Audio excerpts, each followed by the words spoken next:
ایک سمجھدار عورت نے اپنی بیٹی کو رخصت کرتے وقت کچھ مفید نصیحتیں کی جو ہر رخصت ہونے والی بیٹی کے نئے گھر کو امن کا گہوارہ بنا سکتی ہیں۔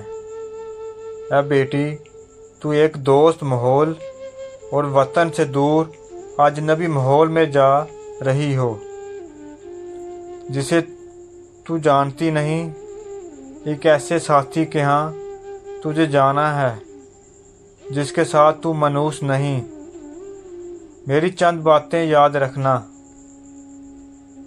اپنے شوہر کے ساتھ قناعت اور سادگی سے زندگی گزارنا، اس کی بات غور سے سننا اور اطاعت کرنا، کیونکہ قناعت میں دل کو راحت پہنچتی ہے اور اطاعت و فرمانبرداری میں خاوند خوش ہوتا ہے۔ کوشش کرنا کہ تجھ سے خاوند کی مرضی کے خلاف کوئی بات سر یا زد نہ ہو۔ اگر غلطی سے ہو بھی جائے تو غلطی کی تلافی کی بھرپور کوشش کرنا۔ خوب بناؤ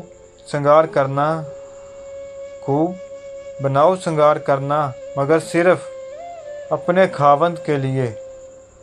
تیرا خاوند تجھے صاف ستھرے اور مہکتے لباس میں ہی ملبوس دیکھے۔ اس کے کھانے کے وقت کا خیال رکھ، سونے کے وقت بھی اس کے آرام کا خیال رکھ، کیونکہ بھوک کی شدت ناقابل برداشت ہوتی ہے اور نیند سے اچانک جاگنا غصے کا سبب ہوتا ہے۔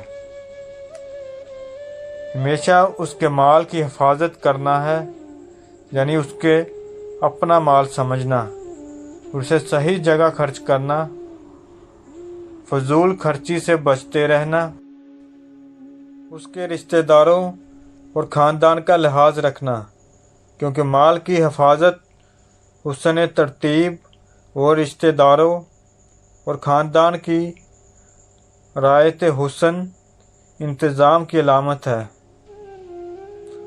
اس کے رازوں کو ظاہر نہ کرنا، یعنی گھر کی بات کو گھر تک رکھنا، باہر کسی غیر سے مت کرنا کہ یہ بات تم دونوں میں جدائی کا سبب بن سکتی ہے۔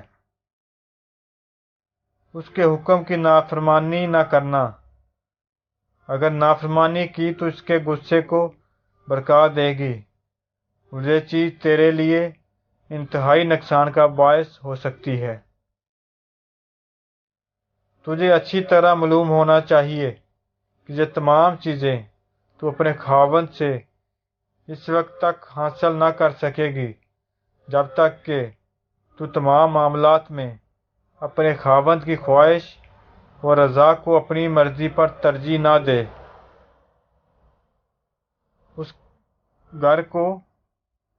گھر کو اپنا گھر سمجھنا، اس کے ماں باپ کو اپنے ماں باپ سمجھنا، تاکہ تیری اجنبیت جلد منوسیت میں بدل جائے، جو تیرے وہاں رہ سکنے کے لیے لازمی ہے۔ اللہ تعالیٰ تجھے اپنی رحمت کے سائے میں رکھے اور تم دونوں کے دلوں میں ایک دوسرے کی محبت ڈال دے۔ اللہ تعالیٰ ہر بیٹی کے نصیب کو اچھا کرے۔ آمین ثم آمین۔